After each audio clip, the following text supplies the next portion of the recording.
Aujourd'hui de retour en cuisine, et cette fois c'est pour la recette du chili con carne. Allez c'est parti. À la base, chili con carne en espagnol ça veut dire un truc comme piment avec de la viande, et après quelques recherches il tire ses origines du Texas. Un vrai plat de cow-boy quoi. Enfin bref, comme d'habitude je te laisse la liste des ingrédients juste ici, ainsi qu'en description, alors n'hésite pas à la checker au besoin.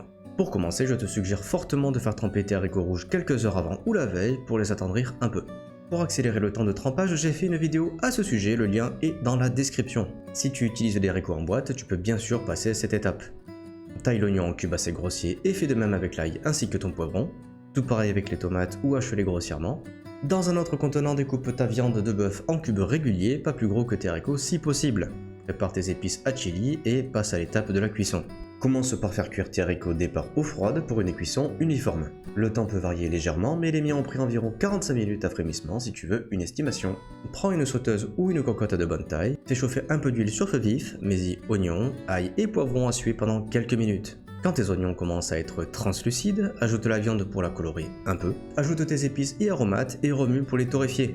Au bout de quelques secondes, les épices devraient commencer à sentir bon. Et quelques instants plus tard, un résidu devrait commencer à coller au fond de ta cocotte, alors attention à contrôler ton feu pour pas que ça brûle. Pour le déglacer, ajoute tes tomates, remue bien et gratte un peu le fond avec une spatule, à condition qu'elle soit en bois.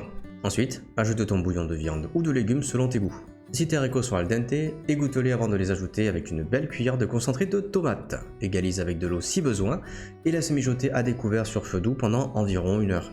Tu peux servir ensuite avec des légumes ou du riz comme moi pour rester classique, ou bien adapté selon tes propres goûts. Ce genre de plat est encore meilleur réchauffé, alors n'hésite pas à en faire une belle fournée, quitte à le garder au congélateur pour les journées d'hiver. Et ce sera tout pour aujourd'hui. Alors si jamais tu as envie de soutenir la chaîne, n'hésite pas à cliquer sur le bouton s'abonner ou mettre un pouce bleu. En cas de doute, l'espace commentaire est fait pour ça, alors en attendant, cuisine bien surtout, fais-toi plaisir, et on se retrouve pour la prochaine recette. Allez, ciao bye bye.